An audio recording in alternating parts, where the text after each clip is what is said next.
नमस्कार दोस्तों, मैं हूं कमल और स्वागत है आपका ज्ञान बाय कमल पर। कभी सोचा है तुम हर दिन भगवान से क्या मांगते हो? धन, सफलता, शांति, प्यार। पर क्या कभी उसने दिया या शायद वह दे ही नहीं सकता? हाँ, सुनने में कड़वा लगेगा, पर बुद्ध ने कहा था, भगवान कुछ नहीं देगा क्योंकि उसने सब पहले ही दे दिया है। यह वही वाक्य था जिसने हजारों लोगों की जिंदगी बदल दी। क्योंकि बुद्ध ने बताया, वह ऊपर नहीं तुम्हारे भीतर है। पर रुकिए, अगर भगवान भीतर है तो फिर हम दुखी क्यों हैं? क्यों हर इंसान दिन रात किसी अदृश्य शक्ति से उम्मीदें बांध कर बैठा है? क्यों मंदिरों में भीड़ बढ़ती है लेकिन मन में अंधकार बना रहता है? बुद्ध ने कहा था, तुम्हें कोई वरदान नहीं मिलेगा जब तक तुम खुद वरदान बनना नहीं सीखते। आज मैं तुम्हें वही ज्ञान सुनाने जा रहा हूं जिसे सुनकर राजा भिखारी बन गया और भिखारी भगवान के समान। यह कोई साधारण उपदेश नहीं है। ये वह जागृति है जो तुम्हारी सोच की जड़ें हिला देगी। अगर तुम ये वीडियो पूरा देख लोगे तो शायद आज के बाद तुम भगवान से कुछ मांगना छोड़ दोगे, क्योंकि तुम्हें एहसास होगा जिसे तुम ऊपर ढूंढ रहे थे वो हमेशा से तुम्हारे भीतर था। सवेरे का समय था। बोधि वृक्ष के नीचे शांति पसरी थी। पक्षियों की चहचहाट हवा में घुली हुई थी। बुद्ध पद्मासन में बैठे थे, स्थिर, निर्विकार।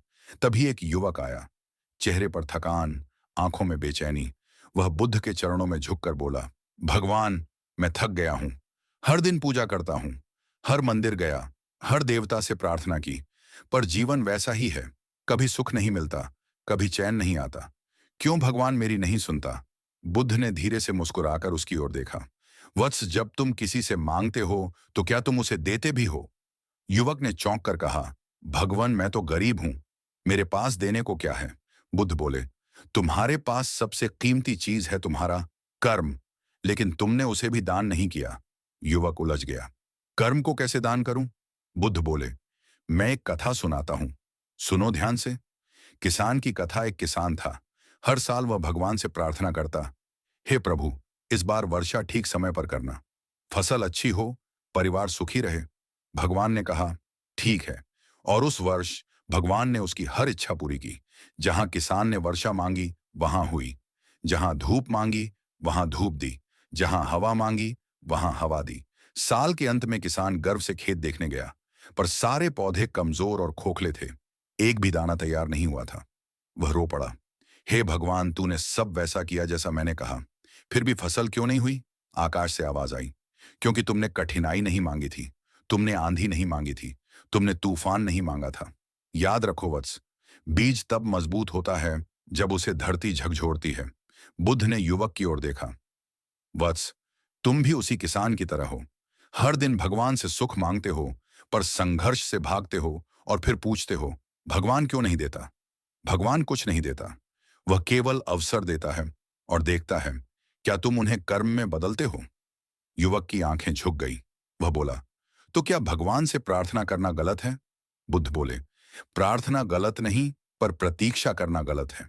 प्रार्थना का अर्थ है, मैं जो कर सकता हूं वह पूरी निष्ठा से करूं, और जो मेरे हाथ में नहीं उसे शांत भाव से स्वीकार करूं। फिर बुद्ध ने कहा, अब बहुत हो चुका वत्स, अब तुम उठो। क्योंकि जितना समय तुमने भगवान के आगे झुकने में लगाया, उतना अगर खुद पर लगाया होता तो अब तक तुम भगवान के समान हो चुके होते। उस क्षण युवक ने अनुभव किया, उसके भीतर कुछ टूट रहा है और कुछ जाग रहा है। वह बोला, भगवान, मैं समझ गया, अब से मैं कुछ नहीं मांगूंगा, बस करूंगा। बुद्ध मुस्कुराए, यही धर्म है वत्स, भगवान तक पहुंचने का एक ही मार्ग है, कर्म। सुबह की पहली किरणें बोधि वृक्ष की पत्तियों से छनकर धरती पर गिर रही थीं। बुद्ध शांत बैठे थे। उनके चारों ओर कुछ भिक्षु और शिष्य ध्यान में लीन थे। वही युवक जो कल आया था, आज फिर उपस्थित हुआ। उसकी आंखों में अब एक अलग चमक थी, पर मन में अभी भी कई प्रश्न थे। उसने झुककर कहा, भगवान, आपने कहा कि भगवान कुछ नहीं देता, मनुष्य अपने कर्म से ही सब रचता है। पर क्या वास्तव में हम अपनी नियति बदल सकते हैं?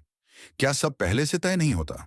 बुद्ध ने धीरे से आंखें खोली, मुस्कुराए और बोले, वत्स, अगर सप्ताह होता तो फिर ज्ञान का अस्तित्व क्यों होता? फिर बोले, सुनो, मैं तुम्हें एक कथा सुनाता हूं, पत्थर और मूर्तिकार की। पत्थर और मूर्तिकार। एक बार एक गांव के बाहर बड़ा सा पत्थर पड़ा था। लोग रोज उसके पास से गुजरते। कभी कोई पैर से ठोकर मारता, कभी कोई उसे रास्ते से हटाने की बात करता। वह पत्थर सोचता, क्यों मुझे किसी काम का नहीं समझा जाता? मैं भी तो उसी धरती से आया हूं जिससे वे सब आए हैं। एक दिन एक मूर्तिकार वहां से गुजरा। उसने पत्थर को ध्यान से देखा और बोला, तू सुंदर बनेगा। पत्थर ने हैरानी से पूछा, मैं तो कठोर और बेडब हूं, सब मुझ पर पैर रखकर चलते हैं। मूर्तिकार मुस्कुराया, यही तो तेरा सौभाग्य है, तेरी कठोरता ही तेरा सौंदर्य बनेगी। और उसने छेनी हथौड़ा उठाया और उस पर वार करने लगा। पहला वार पड़ा। पत्थर चिल्ला उठा, आह, तू मुझे क्यों तोड़ रहा है? मूर्तिकार शांत रहा, बस कहता गया, सहन कर, तू अभी पत्थर है, पर जब घाव पूरे हो जाएंगे तू भगवान का रूप बन जाएगा। दिन बीतते गए, वार पर वार पड़ते रहे। पत्थर रोता तिलमिलाता, पर हर वार के साथ उसका आकार बदलता गया। धीरे धीरे वही पत्थर भगवान की मूर्ति बन गया, जिस पर अब लोग फूल चढ़ाते, दीप जलाते और नमन करते। और एक दिन जब कोई उसके सामने सिर झुकाया, तो उस मूर्ति ने भीतर ही भीतर कहा, मैंने तब दर्द से भाग लिया होता तो शायद आज मैं भीड़ के पैरों तले पड़ा होता। बुद्ध बोले, वत्स, यही है मनुष्य का मार्ग। भगवान तुम्हें मूर्ति नहीं बनाता, वह तुम्हें पत्थर बनाकर छोड़ता है। बाकी तुम्हारे कर्म तय करते हैं। क्या तुम ठोकर खाओगे या पूजे जाओगे? युवक ने गहरी सांस ली। तो भगवान दुख भी जरूरी है? बुद्ध मुस्कुराए, दुख ही तराशने वाला है। जिसने दुख से भाग लिया, उसने अपने ईश्वरत्व को अधूरा छोड़ दिया। याद रखो, भगवान तुम्हें वरदान नहीं देता, बल्कि अवसर देता है खुद को जानने का। युवक ने सिर झुका लिया। अब समझ आया, भगवान भगवान देना नहीं चाहता, वो चाहता है कि हम बने। बुद्ध बोले, सही कहा वत्स। जब तुम उठते हो, जब मेहनत करते हो, जब दौड़ते हो अपने सत्य की ओर, तब भगवान मुस्कुराता है और कहता है, अब वह चल पड़ा है जो खुद भगवान बन सकता है। कुछ देर मौन रहा। फिर युवक ने पूछा, भगवान, पर बहुत से लोग कहते हैं कि कर्म भी किस्मत से होता है। अगर मेरे पास साधन ना हो तो मैं क्या करूं? बुद्ध ने शांत स्वर में कहा, जिसके पास शरीर है उसके पास साधन है, और जिसके पास चेतना है उसके पास सब कुछ है। साधन नहीं चाहिए, संकल्प चाहिए। फिर बुद्ध ने कहा, वत्स, मैं तुम्हें अगली कथा सुनाऊंगा। वह कथा है उस व्यक्ति की जिसने जीवन भर भगवान की मूर्ति के आगे रोया और एक दिन जाना कि भगवान ने उसे वही बनने भेजा था जिसे वह हर दिन पुकार रहा था। प्रभात का समय था। बोधि वृक्ष के नीचे शांति पसरी थी। धीरे धीरे सूर्य की किरणें धरती को आलोकित कर रही थीं। बुद्ध स्थिर बैठे थे। वहीं कल वाला युवक आज फिर आया। अब उसकी आंखों में थोड़ी समझ थी, पर मन में एक नई जिज्ञासा। उसने कहा, भगवान, मैंने समझा कि भगवान कुछ नहीं देता, मनुष्य को खुद ही बनना होता है। पर एक बात अब भी नहीं समझी, हम सब प्रार्थना क्यों करते हैं? क्या भगवान सुनता भी है? बुद्ध ने शांत स्वर में कहा, वत्स, भगवान सुनता है, पर वह शब्द नहीं सुनता, वह भाव सुनता है। और भाव तभी जागता है जब तुम सिर्फ मांगते नहीं बल्कि देना भी जानते हो। युवक बोला, देना? पर अगर मेरे पास कुछ है ही नहीं तो मैं क्या दूं? बुद्ध मुस्कुराए, मैं एक कथा सुनाता हूं। वत्स, भीख मांगता भक्त। भीख मांगता भक्त। कभी एक नगर में एक भक्त रहता था। वह हर सुबह मंदिर जाता, घंटों भगवान के आगे झुकता और रोता, हे प्रभु, मुझे धन दो, सुख दो, शांति दो, घर दो, परिवार दो। दिन बीतते गए, साल बीत गए, पर भगवान ने कुछ नहीं दिया। वह निराश होकर बोला, शायद भगवान नहीं है, या है तो मुझे नहीं चाहता। एक दिन उसी नगर में एक वृद्ध भिक्षु आया। भक्त ने उसे देखा और बोला, महात्मन, तुमने शायद भगवान को देखा होगा, कृपा कर मुझे बताओ, वो मेरी सुनता क्यों नहीं? भिक्षु मुस्कुराया, भगवान तुम्हारी सुनता है वत्स, पर तुम्हारी आवाज बहुत भीड़ में खो जाती है। भक्त बोला, भीड़? कैसी भीड़? भिक्षु बोला, तुम्हारे चाहने की भीड़ हर कोई चाहता है, पर कोई देता नहीं। भगवान चाहता है कि तुम भी कभी उसके समान बनो, देने वाले बनो। भक्त हैरान था, मैं क्या दे सकता हूं? भिक्षु ने कहा, जो तुम्हारे पास है, थोड़ा समय, थोड़ा श्रम, थोड़ा प्रेम। और फिर चला गया। उस दिन के बाद भक्त ने मंदिर जाना बंद कर दिया। अब वह रोज मंदिर के बाहर बैठे भिखारियों को खाना बांटने लगा। कभी बीमार को पानी पिलाता, कभी किसी के बच्चे को सहलाता। धीरे धीरे उसके भीतर कुछ बदलने लगा। पहली बार उसे लगा कि जब वह देता है तो उसका मन हल्का होता है, और जब वह मांगता था तो मन भारी हो जाता था। कई महीने बाद जब वह फिर मंदिर गया तो पहली बार उसकी प्रार्थना बदल गई, हे प्रभु, अब मुझे कुछ मत देना, बस मुझे ऐसा बनाना कि मैं औरों को दे सकूं। और उसी रात उसने एक स्वप्न देखा। भगवान उसके सामने खड़े थे। भगवान बोले, वत्स, अब मैं तेरे भीतर आ गया हूं, क्योंकि तू अब मुझ जैसा हो गया है देने वाला। बुद्ध ने कहा, वत्स, यही होता है जब मनुष्य देना सीख जाता है। जब तक तुम मांगते हो तुम दास हो, जब तुम देने लगते हो तुम देव बन जाते हो। युवक के चेहरे पर एक गहरी शांति उतर आई। वह बोला, भगवान, तो असली भक्ति क्या है? बुद्ध बोले, असली भक्ति है कर्म करना, देना और फिर मौन रहना। मांगने में तुम्हारा अहंकार छिपा होता है, देने में तुम्हारा ईश्वरत्व। याद रखो, बस भगवान ने दुनिया बनाने के बाद सब कुछ दे दिया। अब उसकी प्रतीक्षा करना मूर्खता है। अब तुम्हें चलना है, करना है, क्योंकि भगवान अब तुम्हारे भीतर है। युवक ने झुककर प्रणाम किया। भगवान, आज समझ आया, जो सिर्फ मांगता है वह भिखारी है और जो देता है वही ईश्वर है।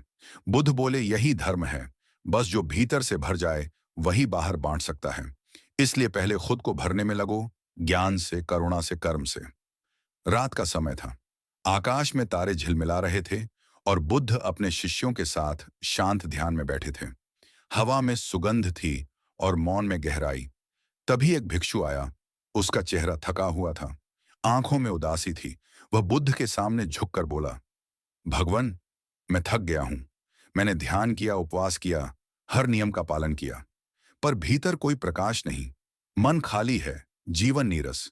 क्या भगवान मुझसे दूर है? बुद्ध ने उसकी ओर देखा और बोले, वत्स, तुमने बहुत कुछ किया, पर एक चीज नहीं की, जीना। तुम केवल प्रतीक्षा कर रहे हो कि भगवान तुम्हें बदल दे, पर याद रखो, जो दीपक जलाना चाहता है उसे हाथ हिलाने होंगे। भिक्षु ने विनम्र स्वर में पूछा, भगवान, क्या साधना पर्याप्त नहीं? बुद्ध ने कहा, साधना तभी सार्थक है जब उसमें कर्म जुड़ा हो। कर्म के बिना साधना ऐसे है जैसे दीपक बिना तेल के सजावट सुंदर है, पर अंधकार वैसा ही है। फिर बुद्ध ने अपनी शांत आवाज में कहा, मैं तुम्हें एक कथा सुनाता हूं, आलसी साधु और जलता दीपक। आलसी साधु और जलता दीपक। एक बार एक आश्रम में दो साधु रहते थे। एक का नाम था शांत, दूसरा प्रयास। दोनों भगवान की भक्ति में लीन थे। शांत रोज मंदिर में बैठता और कहता, भगवान सब देखता है, वह सब कर देगा।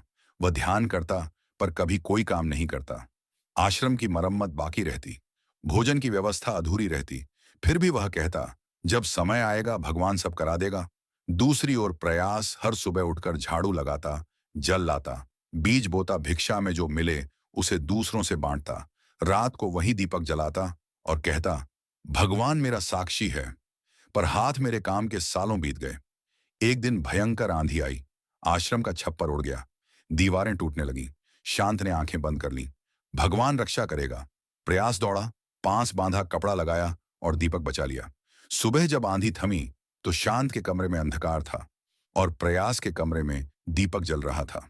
भगवान की मूर्ति के सामने जब वे दोनों पहुंचे तो मूर्ति के पास से एक आवाज आई, मैं उसी में जलता हूं जो खुद जलना चाहता है। बुद्ध ने कथा समाप्त की और बोले, वत्स, यही संसार का नियम है। भगवान उन पर कृपा करता है जो खुद को कर्म में जलाते हैं। जो बस बैठकर प्रार्थना करते हैं वे केवल अंधकार को लंबा करते हैं। भिक्षु ने सिर झुका लिया, आंखों में आंसू थे। भगवान, तो क्या ध्यान व्यर्थ है? बुद्ध बोले, ध्यान तब व्यर्थ है जब वह कर्म से दूर भागता है, और कर्म तब अधूरा है जब उसमें जागरूकता नहीं। ध्यान और कर्म दोनों मिलकर ही ज्ञान बनते हैं। फिर बुद्ध ने दीपक की ओर इशारा किया, देखो इस दीपक को, यह तभी जलता है जब तेल और बाती मिलते हैं। तेल है कर्म, बाती है ध्यान। अगर एक भी घटा तो प्रकाश बुझ जाएगा। इसीलिए वत्स, कर्म करते जाओ, पर भीतर मौन बनाए रखो। यही सच्ची साधना है। भिक्षु ने धीरे से पूछा, भगवान, आपने कहा कि भगवान कुछ नहीं देगा, तो यह दीपक कहां से आया? बुद्ध मुस्कुराए, यह दीपक तुम्हारे भीतर ही था, बस तुमने कभी जलाने की कोशिश नहीं की।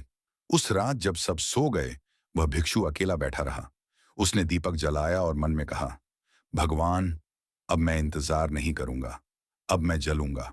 और उसी क्षण उसे भीतर वही प्रकाश मिला जिसकी तलाश वह वर्षों से कर रहा था। बुद्ध ने अगले दिन सभा में कहा, जो अपनी आलस्य को खत्म कर देता है वह भगवान को नहीं, भगवान जैसा बन जाता है, क्योंकि वह देने वाला हो जाता है, प्रकाश देने वाला।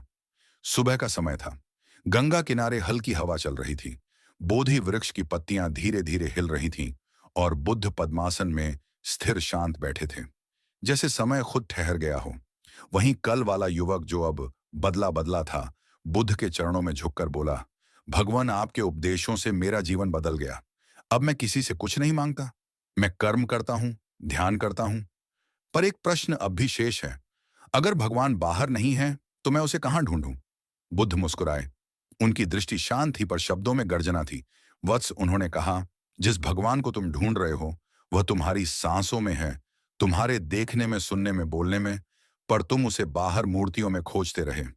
बुद्ध ने मिट्टी की एक ढेली उठाई और बोले, वत्स, जैसे यह मिट्टी हर चीज का आधार है, घड़ा बने, ईंट बने, मूर्ति बने, फिर भी मिट्टी वहीं रहती है। उसी प्रकार भगवान हर रूप में, हर जीवन में है। पर तुम रूप देखकर भूल जाते हो कि सार क्या है।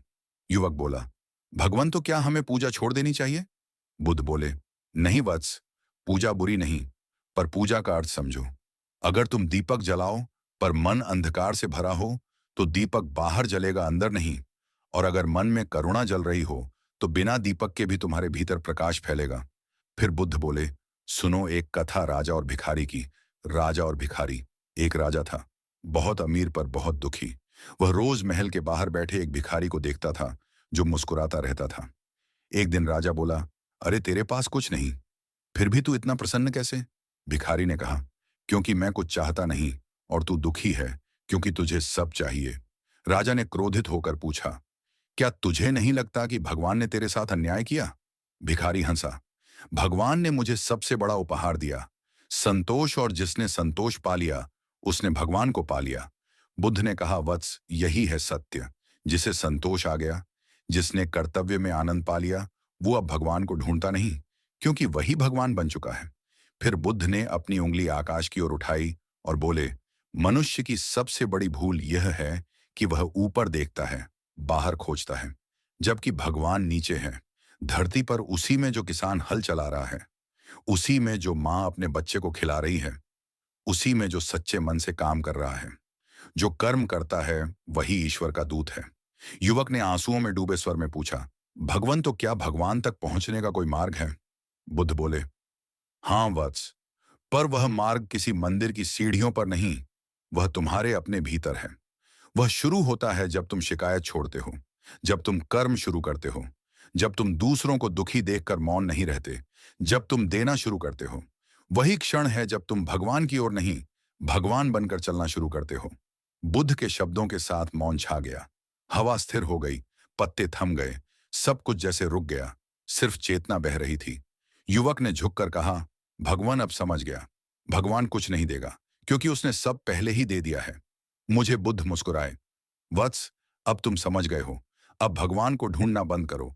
अब तुम भगवान का अनुभव करो, हर कर्म, हर सांस, हर क्षण में। और उस दिन जब युवक वहां से लौटा, तो वह पहले जैसा मनुष्य नहीं था। वह भीतर से जाग चुका था। अब उसके लिए हर सूर्योदय, हर कार्य, हर श्वास प्रार्थना थी। बुद्ध का अंतिम वचन, भगवान कोई रूप नहीं, वह चेतना है, जो तब जागती है जब मनुष्य यह कहता है, अब बहुत हो चुका। अब मैं उठूंगा, मेहनत करूंगा, भागूंगा, क्योंकि भगवान मुझ में ही है।